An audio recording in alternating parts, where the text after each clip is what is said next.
The emergency lights inside the Great Hall of Convergence Prime flashed red and orange as delegates from 12 different species gathered around the circular table at the center of the room. And the tension in the air was so thick that even the environmental systems seemed to struggle with it. Ambassador Cathren of the Methkai stood at the head of the table, with his crystalline body catching the light and scattering it across the walls like a broken rainbow. And his voice echoed through the chamber as he addressed the gathered representatives. "We have failed," he announced, and the weight of those 3 words settled over the room like a funeral shroud. 12 species have attempted the bonding ritual with the Vorax cub, and 12 species have been met with violence and death. The holographic display at the center of the table flickered to life and showed the creature in question, and every delegate in the room felt their hearts skip a beat at the sight of it. The Vorax cub was already the size of a large hunting beast from any world you could name, and its scales shimmered like oil, spreading across dark water whenever it moved, and its eyes burned with an intelligence that seemed far too old for such a young creature, and its claws dripped with venom that could kill most species within minutes of contact.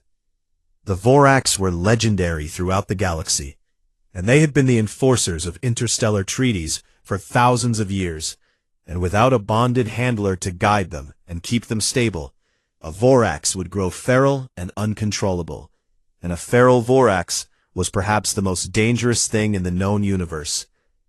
The matriarch died 3 cycles ago, Cathren continued as the hologram shifted to show an older Vorax lying still on a medical platform.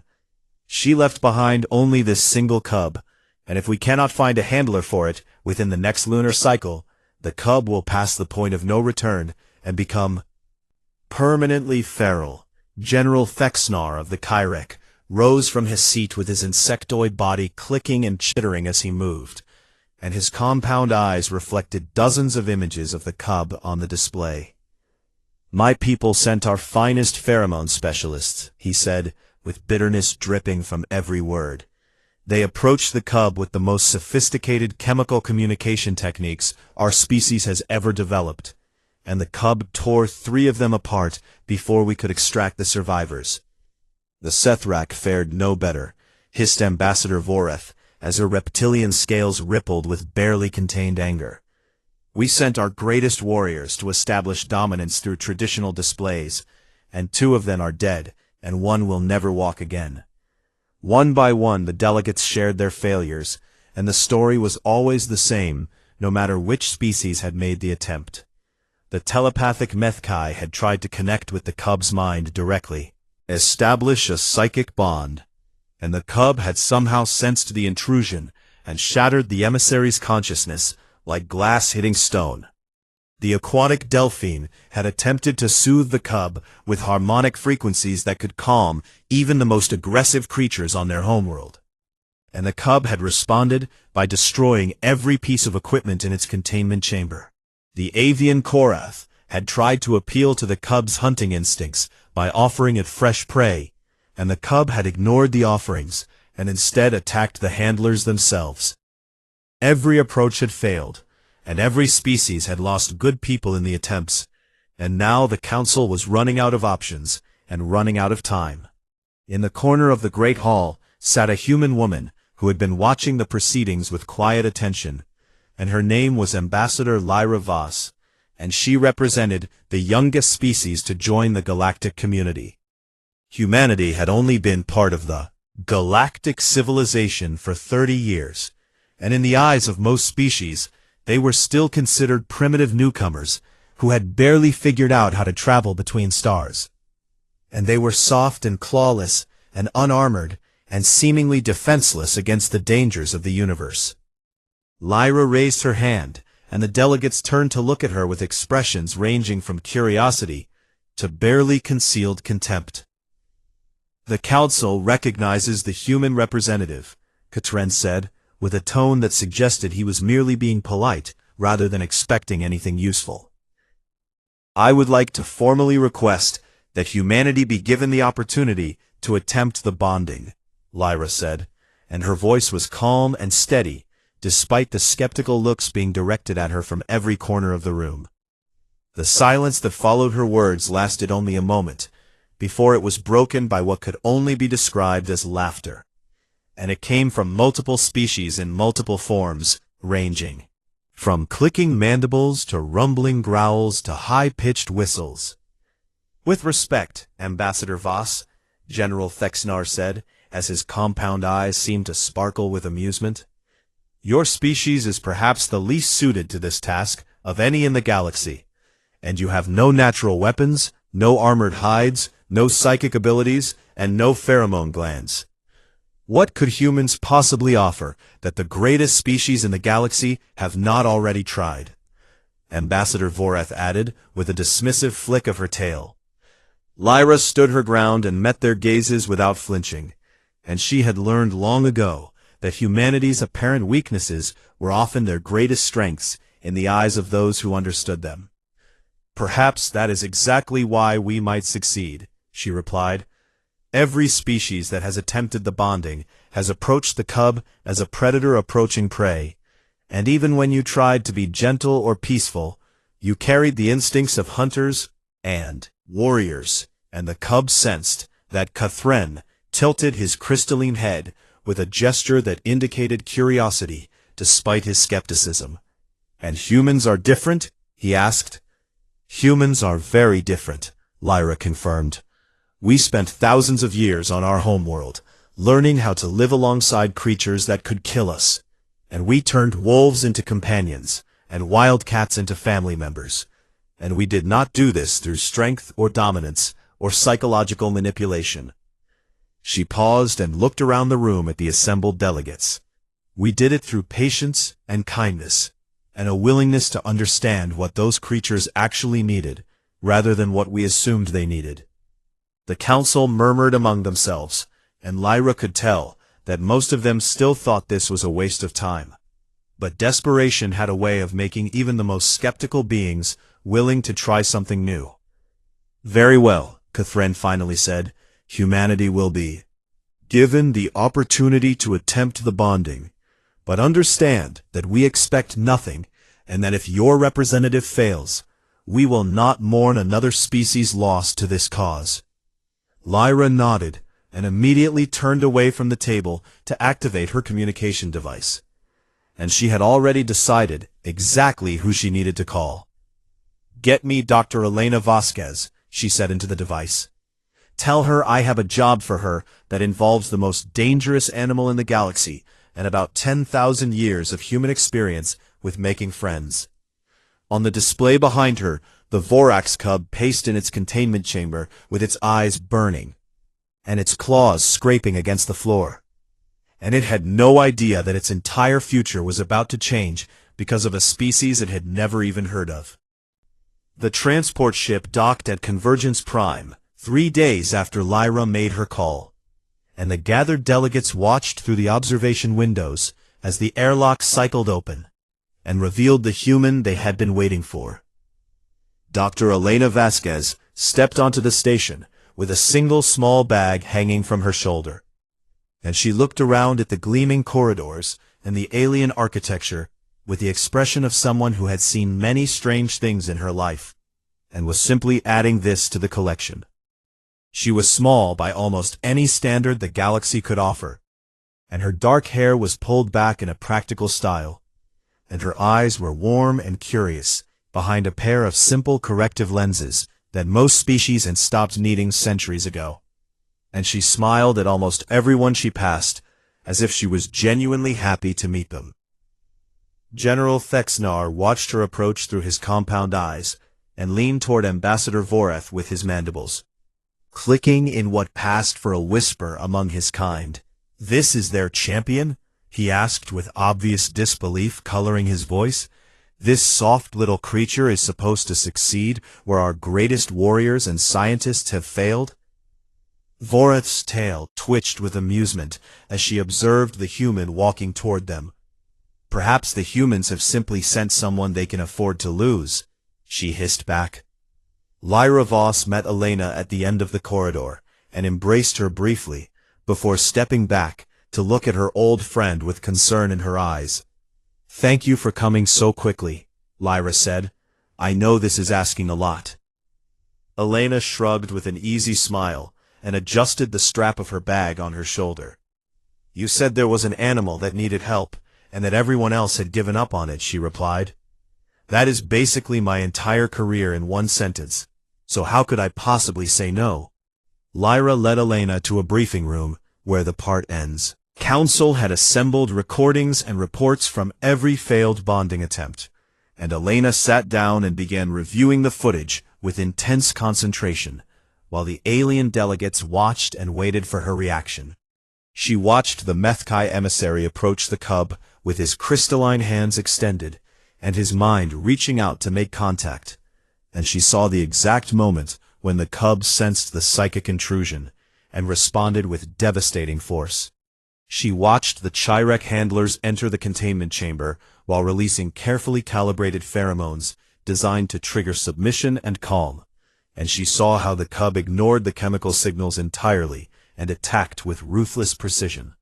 She watched attempt after attempt, and with each one, she saw the same pattern repeating itself over and over again. When the recordings ended, she sat in silence for a long moment, and the delegates exchanged glances that ranged from impatient to skeptical. "Curious." "Well?" Catherine finally asked. "Do you see something we have missed, or have you simply realized that this task is impossible?"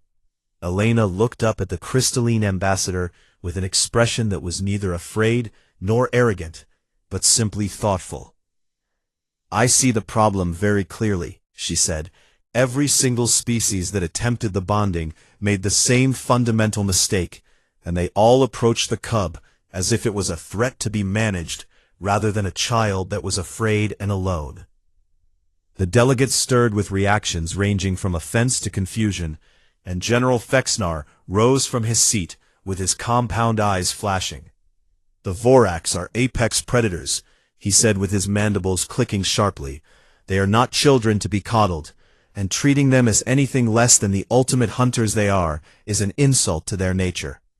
"With respect," Elena replied calmly, "that cub lost its mother 3 cycles ago, and it is surrounded by strange creatures that keep trying to dominate it, or control it, or invade its mind, and it is responding the only way it knows how, and that response is violence."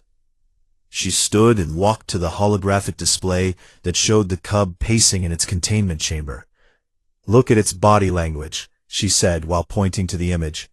"Its scales are constantly raised in a defensive posture, and its eyes are tracking every movement in its environment, and its muscles are tensed for flight or fight at any moment." She turned back to face the delegates with a gentle but firm expression. "This is not an apex predator ready to bond with a handler," she continued. "This is a traumatized baby that does not feel safe, and until it feels safe, it will never accept anyone." Catherine's crystalline form shifted with what might have been uncertainty. "And you believe you can make it feel safe?" he asked. "You who have no armor or claws or psychic abilities to protect yourself." Elena nodded without hesitation. "I believe that my lack of those things might actually be an advantage," she said. "The cub has psychic threat sense that can detect hostile intentions, and every species that approached it was carrying fear and the instinct to dominate, and the cub sensed that and responded accordingly." She reached into her bag and pulled out a tablet displaying technical specifications that none of the delegates could immediately identify. "I am going to approach the cub without any intention to control or dominate," she explained. "I am going to offer it something that every single previous attempt has failed to provide." "And what is that?" Vorith asked with her tail curling skeptically behind her. "A box," Elena replied simply. The silence that followed was absolute, and then General Thexnar made a sound that could only be described as sputtering. "A box?" he repeated, as if he could not believe what he was hearing. He had heard, "You are going to attempt to bond with the most dangerous creature in the galaxy using a box?" Elena smiled with the patience of someone who had explained unusual ideas to skeptical audiences many times before. Not just any box, she said. A specific kind of box made from compressed plant fibers, and it needs to be about 1 meter square with an open top and walls high enough for the cub to feel enclosed, but not trapped. She looked around at the confused faces surrounding her.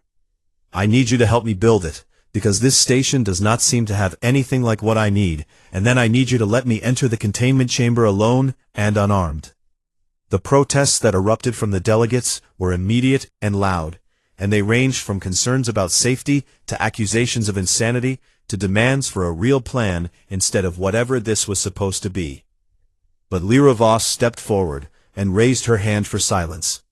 In her expression made the delegates pause. I have known Elena for 15 years, Lyra said, and in that time I have watched her calm creatures that had killed their previous handlers. And I have seen her build bonds with animals that scientists had declared impossible to approach. And I have learned to trust her methods, even when they seem strange. She looked at her friend with a mixture of pride and worry. If she says she needs a box, then we are going to build her a box. 3 hours later, Elena stood outside the containment chamber with a simple container made from compressed plant fibers sitting beside her. And the delegates watched from the observation deck above as she prepared to enter. She took a deep breath and placed her hand on the door controls, and for just a moment the confident scientist disappeared, and she was simply a human being about to walk into a room with something that could kill her in seconds. Shoulders and opened the door and stepped inside, and the Vorax cub immediately turned to face her, with eyes burning and claws extended, and every scale on its body raised in warning. Elena did not run or freeze or try to establish dominance, and instead she simply sat down on the floor, with the box beside her, and waited. The cub watched her with confusion, replacing some of the aggression in its posture. And for the first time since its mother died, it had encountered something it did not understand. The first hour passed in complete silence, except for the soft humming that Elena had begun almost as soon as she sat down, and the sound was an old lullaby from Earth that her grandmother had sung to her when she was a child, and the melody was simple and gentle and carried no threat whatsoever. The Vorax cub circled her like a shark circling prey, and its claws clicked against the floor with each step, and its eyes never left her small form sitting motionless in the center of the chamber.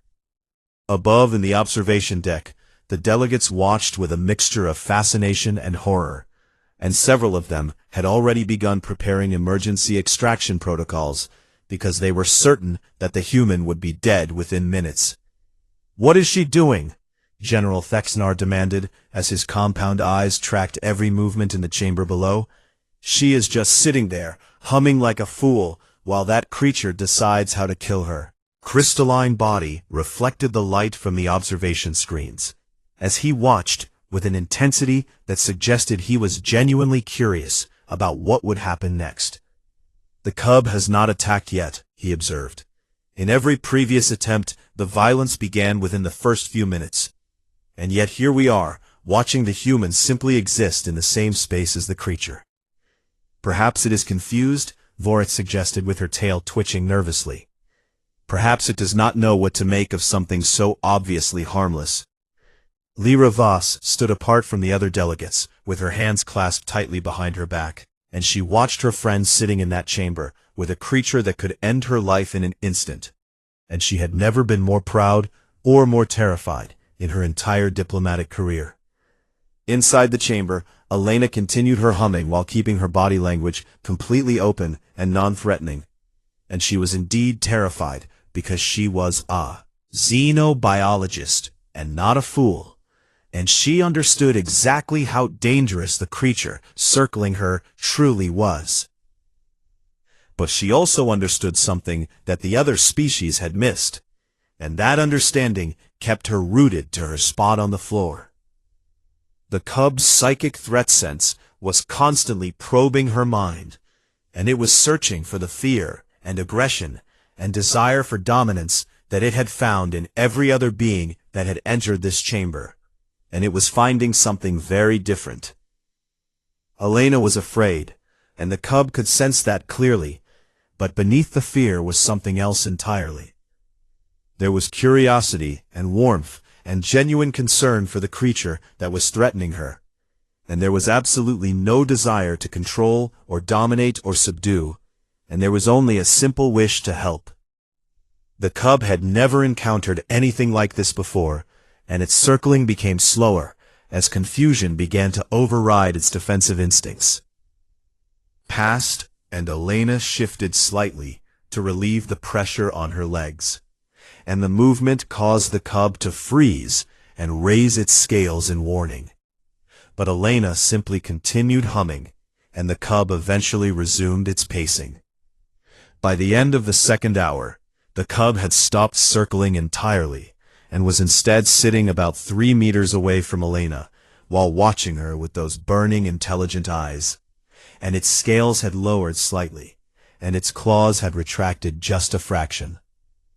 "It is calming down," Catherine said, with genuine surprise in his resonant voice. "I have never seen a Vorax respond this way to any species other than their own handlers."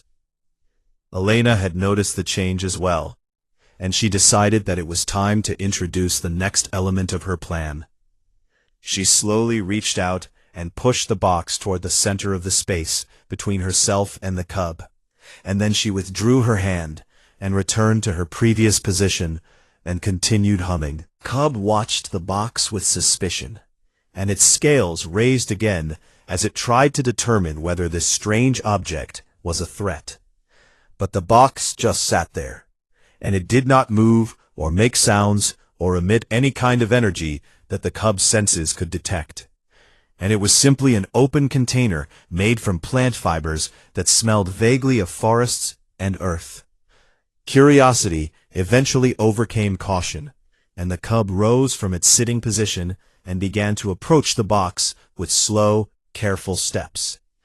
It sniffed at the edges of the container, and its nostrils flared as it took in the unfamiliar scent. And then it placed one massive paw on the rim and pressed down to test the structure. The box held firm under the pressure, and something in the cub's posture changed in response. It circled the box once, and then twice, and on the third circuit, it stopped and looked at Elena as if asking for permission, or perhaps simply trying to understand what this strange soft creature expected it to do. Elena smiled gently and gave a small nod, and though she doubted the cub could interpret human facial expressions, she hoped that her continued calm and warmth would communicate something useful. The cub turned back to the box and placed both front paws on the rim, and then in a movement that seemed almost hesitant, it climbed inside and curled up in the enclosed space. The effect was immediate and dramatic. The cub's scales flattened completely against its body for the first time since its mother had died, and its eyes half closed with what could only be described as relief, and its entire posture transformed from defensive to relaxed in a matter of seconds. Up in the observation deck, the delegates watched in stunned silence as the most dangerous creature in the galaxy settled into a simple box like a pet finding its favorite sleeping spot. "What is happening?" General Fexnar demanded. "What kind of technology is that box made from?" Lyra Voss laughed, despite the tension she had been holding in her body for the past 2 hours, and she turned to face the confused alien delegates with a smile spreading across her face. "It is not technology," she explained. "It is something my people learned thousands of years ago on our homeworld, when we were trying to understand the small predators that lived alongside us." She gestured toward the screen, showing the cub curled up in the box. "We had creatures on Earth called cats," she continued. "They were hunters and killers, despite their small size, and they were proud and independent and did not submit easily to human control. But we discovered that they had an instinctive attraction to enclosed spaces." The delegates listened with expressions ranging from disbelief to fascination. A box triggers something deep in a predator's psychology, Lyra explained.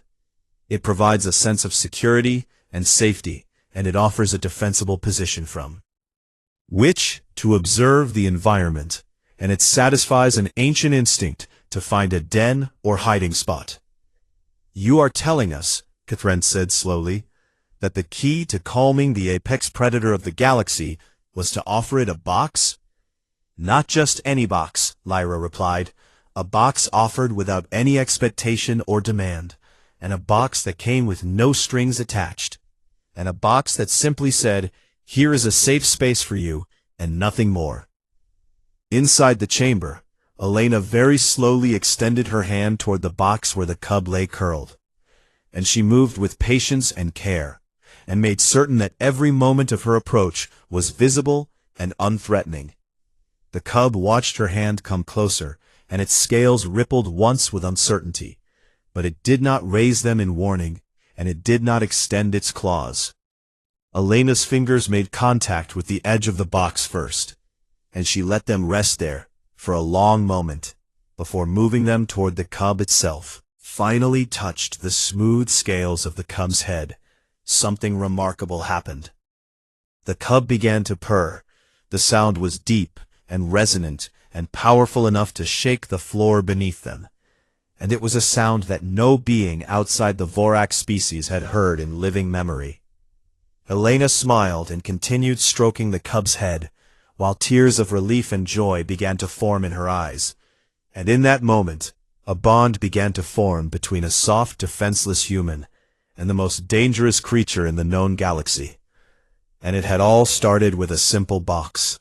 The weeks that followed were unlike anything the Galactic Council had ever witnessed, and delegates from across the known universe found excuses to visit Convergence Prime, just to observe the impossible relationship forming between the human scientist and the Vorax cub. Elena had given the cub a name on the third day of their bonding, and she called him Obsidian because his scales reminded her of the volcanic glass found on Earth. And within a week, she had shortened this to Sid, because she said that every good friend deserved a nickname.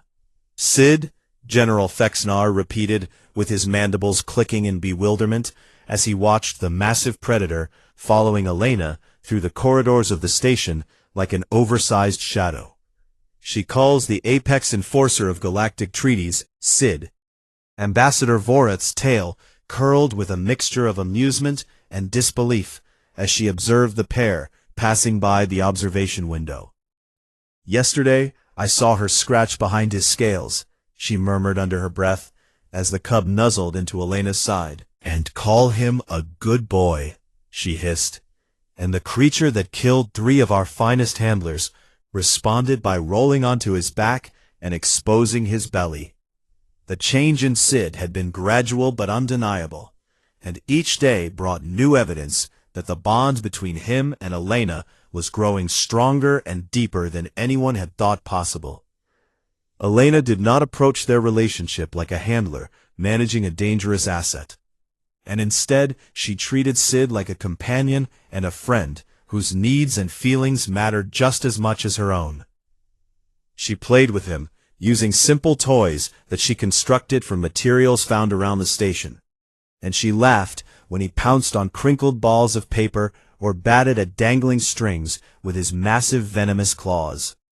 She brought him different boxes in various sizes and shapes, and she learned that he preferred the medium-sized ones when he was feeling secure, and the larger ones when he was anxious.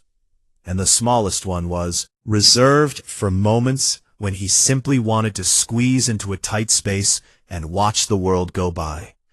She talked to him constantly, in a warm, gentle voice, and she told him about Earth and its creatures and its history, and she shared stories about her own life and her work and her hopes and dreams.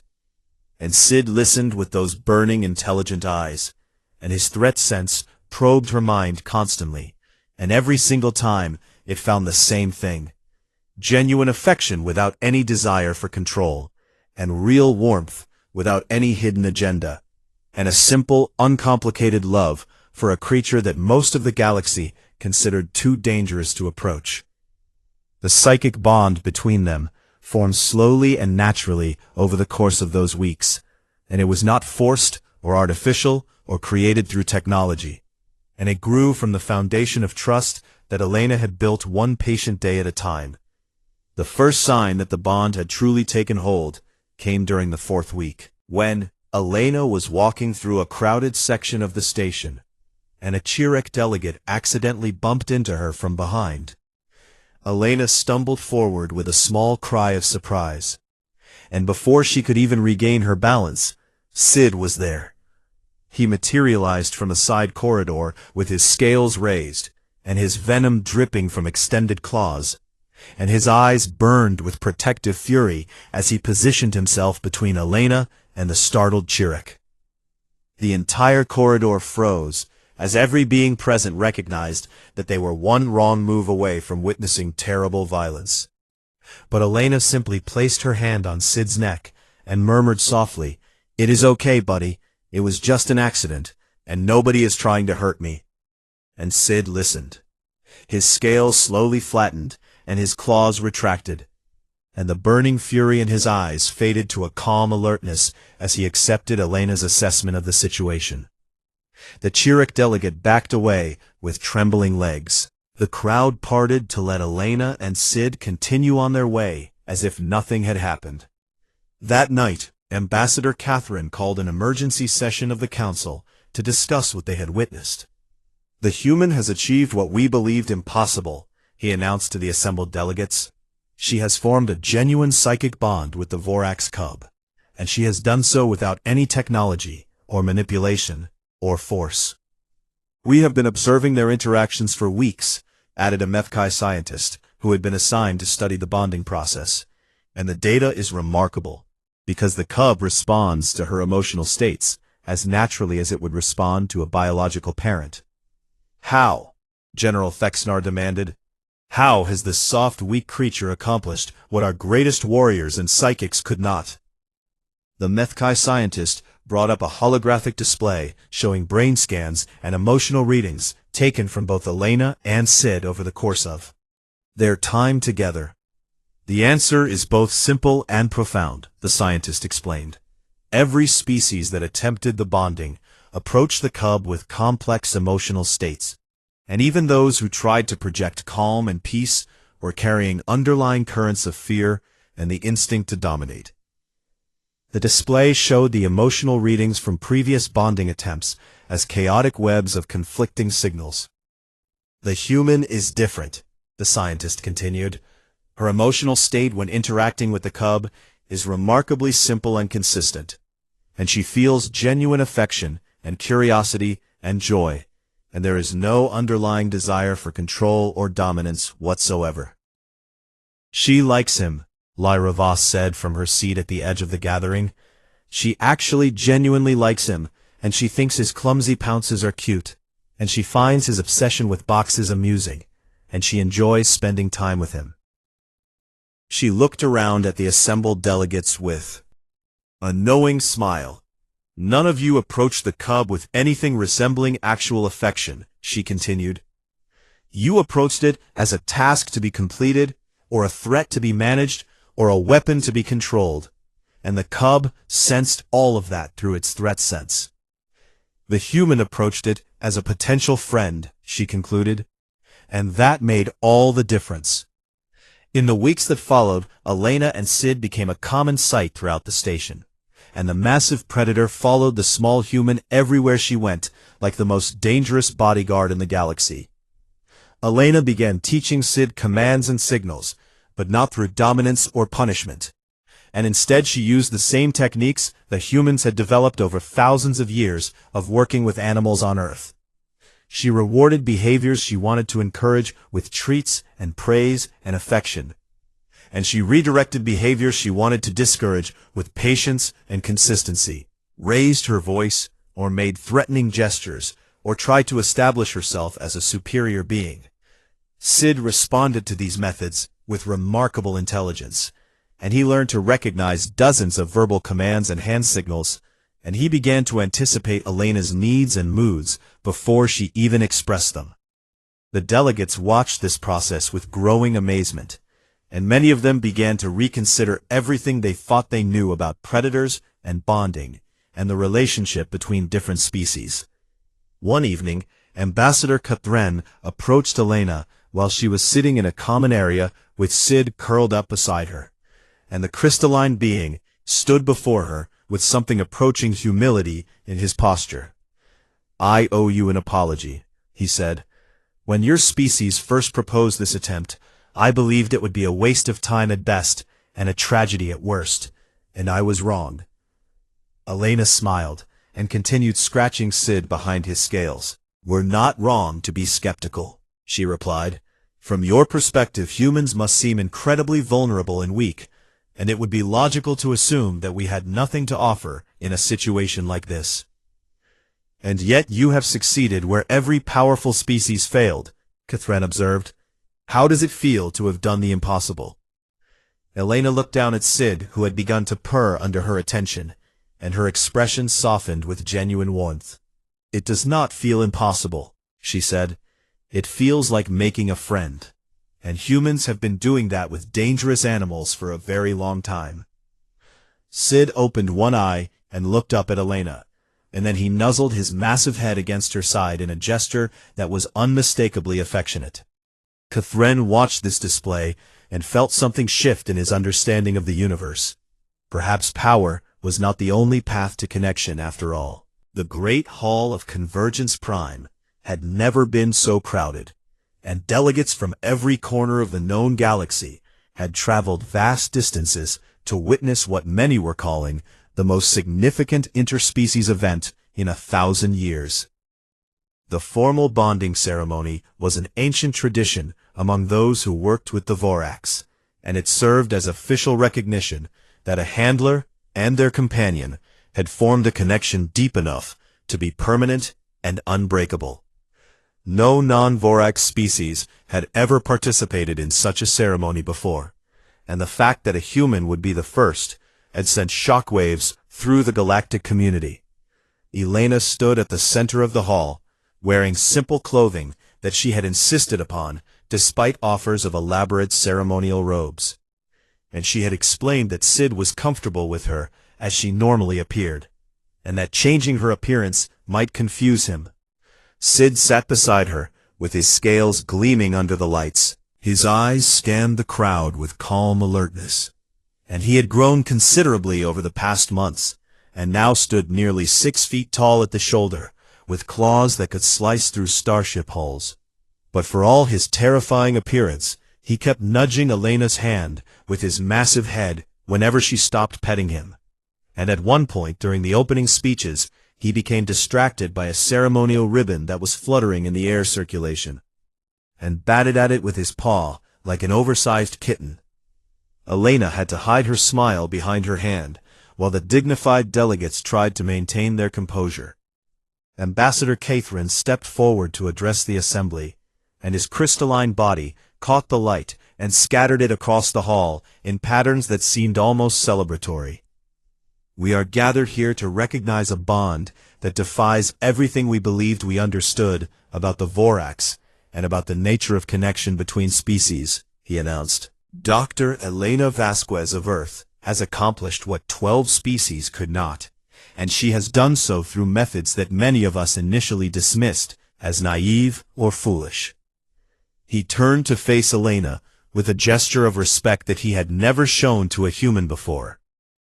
"The Council formally recognizes the bond between Elena Vasquez and the Vorax known as Obsidian, and we acknowledge her as his handler, with all the rights and responsibilities that position entails."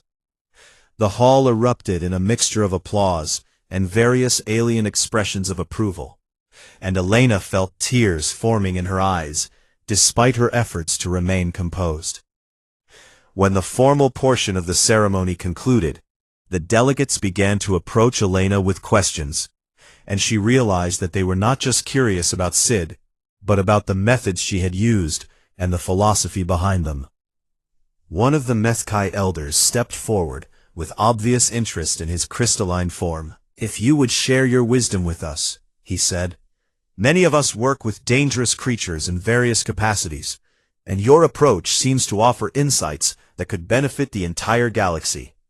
Elena looked out at the sea of alien faces, watching her expectantly, and she took a deep breath before beginning to speak. Every species that came before me saw Sid as a weapon to be controlled or a monster to be subdued, she said. They approached him with the psychology of prey trying to manage a predator. And even when they tried to be gentle, their underlying intentions were about domination and control. She placed her hand on Sid's head, and he leaned into her touch with obvious pleasure. But humans spent 10,000 years on Earth learning a different approach, she continued. We took wolves and turned them into dogs, and we took wildcats and turned them into companions, and we did not do this through strength or dominance or technology. Listened with intense focus as Elena shared the accumulated wisdom of human history with animals. We did it through patience and consistency and genuine affection, she explained. We learned that predators do not want to be dominated, and they want to feel safe, and they want to be understood, and they want to be valued as individuals, rather than treated as threats to be managed. She gestured toward the box that she had brought to the ceremony as a symbol of their journey together. The box was not magic, she said. It was an offering, and it was a gift that communicated something very simple, and that message was, here is a safe space where you can be yourself without fear. She looked around the hall at the representatives of species that had built empires and conquered worlds and developed technologies beyond human comprehension. Every single one of you approached Sid as what he might become, she continued. You saw the apex predator he was destined to grow into, and you treated him accordingly, and you brought your fear and your respect and your desire to establish dominance. But I approached him as what he actually was, she said. I saw a scared baby who had lost his mother and was surrounded by strange creatures that kept trying to control him, and I offered him comfort instead of dominance, and I offered him friendship instead of submission. General Thexnar stepped forward with his compound eyes fixed on Elena. You are suggesting that kindness is more powerful than strength? He asked with genuine curiosity, replacing his earlier skepticism. Elena smiled and shrugged. I am suggesting that kindness and strength are not opposites, she replied. It takes tremendous strength to approach something that could kill you with an open heart and no desire for control. And it takes courage to be vulnerable in front of a predator. She looked down at Sid, who was watching her with those burning intelligent eyes that seemed to understand far more than any animal should. Humans are really good at making friends with dangerous things, she said. It is kind of our specialty, and we have been practicing for thousands of years. And we learned that the fastest way to earn trust is to offer it first. Ambassador Voret slithered forward with her tail curling thoughtfully behind her. What you describe sounds almost too simple, she observed. Can the solution to such a complex problem really be as basic as being kind? Elena laughed softly, and the sound seemed to fill the hall with warmth. The solution is simple to describe, but difficult to execute, she admitted, because it requires you to genuinely mean it, and predators can sense deception, and you cannot fake affection or kindness, and the moment you try to manipulate rather than connect, you have already failed. She reached into her pocket and pulled out a small crinkled ball of paper, and she held it up so the delegates could see. Do you know what this is? She asked. The delegates exchanged confused glances, because the object appeared to be nothing more than garbage. Elena grinned and tossed the ball down the corridor that led out of the great hall. Sid immediately bounded after it, with all the enthusiasm and joy of a young animal playing its favorite game. And the galaxy's most fearsome predator pounced on the crinkled paper ball, with his tail wagging and his scales rippling with delight. The delegates watched in stunned silence as the treaty enforcer of 1,000 worlds batted the paper ball around the corridor before picking it up in his mouth and trotting back to Elena with obvious pride. That, Elena said as she accepted the soggy paper ball and scratched Sid behind his scales, That is the secret to bonding with apex predators. She looked out at the assembled representatives of galactic civilization. Continued. Feed them treats, and give them safe spaces to rest, and be consistent and patient and kind, and most importantly, genuinely enjoy their company. Lyra Voss stepped up beside her friend, with a proud smile spreading across her face. Yeah, she said to the stunned delegates, that is humanity for you. And as Elena and Sid walked out of the Great Hall together, with the crinkled paper ball ready for another round of play, the representatives of 100 worlds began to understand that perhaps they had underestimated the soft, clawless creatures from Earth. Because sometimes the most powerful force in the universe was not strength, or technology, or psychic ability. Sometimes it was simply the willingness to offer kindness without expecting anything in return. And humans had mastered that art long before they ever reached the stars.